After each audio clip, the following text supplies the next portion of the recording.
Hey everyone, welcome back to the channel. Grab your favorite drink, settle in, and get ready for an emotional journey, because today's story isn't about chart-topping hits or dazzling performances. This is about the heart behind the legend, the quiet sacrifices, and the extraordinary love story that shaped one of music's most iconic voices, Celine Dion. From the moment she burst onto the scene as a shy teenager from Charlemagne, Quebec, Celine's voice carried something rare.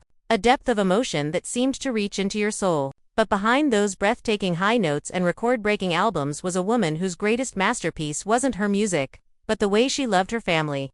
The youngest of 14 children, Celine grew up in a tiny house where money was tight, but love overflowed. Her mother Therese would often say that Celine didn't just sing, she communicated directly with God. That divine gift would take her from singing in her brother's piano bar to becoming one of the best-selling artists of all time. Yet fame never changed what mattered most to Celine, even as she climbed the charts with timeless classics like The Power of Love and Because You Loved Me. Her heart remained rooted in family. At the center of it all was René and Jalil, the man who mortgaged his own home to fund her first album and who would later become the love of her life. Their love story defied the odds: a 26-year age gap, industry skepticism, and relentless media scrutiny. But through it all, René remained her rock, her manager, and her greatest champion. Together, they built not just a career, but a legacy.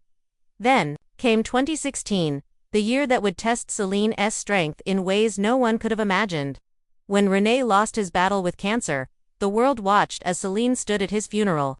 Her face veiled in black, her voice breaking as she sang Ave Maria one last time for the man who had believed in her before anyone else. In that moment, it became clear Celine's greatest performance wasn't on any stage, it was the way she loved. Fully and fearlessly, even in the face of unimaginable loss. What happened next reveals the true measure of Celine Dion, not as a superstar, but as a mother, sister, and woman determined to protect those she loved. While tabloids speculated about her $800 million fortune, Celine was quietly working on something far more valuable: a love letter to her family in the form of her estate. Unlike so many celebrities whose wealth becomes a source of conflict, Celine approached her legacy with the same precision and care she brought to her music. Insiders reveal she created an intricate web of trusts, not just for her 3 sons, René, Charles, and twins, Nelson and Eddie, but for the siblings who had sacrificed their own dreams to support hers. There were properties secured in their names, annuities structured to provide lifelong stability, and even provisions for longtime staff who had become family. But the real surprise: personal letters and video messages tucked away for her children, along with unreleased recordings. Private pieces of her heart meant to guide them when she could not.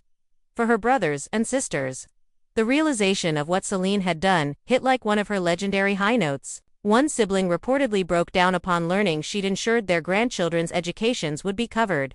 Another wept when discovering Celine had quietly paid off medical debts from years earlier. This wasn't just money changing hands, it was gratitude made tangible. A final I remember to the people who had stood by her when she was just a girl with a dream. Today, as Celine faces her own health battles with stiff person syndrome, her family's tears tell the real story. Because when the lights dim and the applause fades, what remains isn't the platinum records or the Las Vegas residencies. It's the quiet moments of connection that money can't buy. The way she still sets a place for René at family dinners. The handwritten lyrics she leaves on her son's pillows when she can't be there to tuck them in. The phone calls to childhood friends who still can't believe our Celine became the voice of a generation. So the next time you hear My Heart Will Go On, listen closer. That trembling vibrato isn't just technique, it's the sound of a woman who loved so deeply, she built her fortune not in dollars, but in devotion. And if that doesn't make you believe in the power of love, nothing will. Now tell us whose legacy has touched your heart the way Celine's story touched ours. Share your thoughts below, because some stories are too beautiful not to pass on.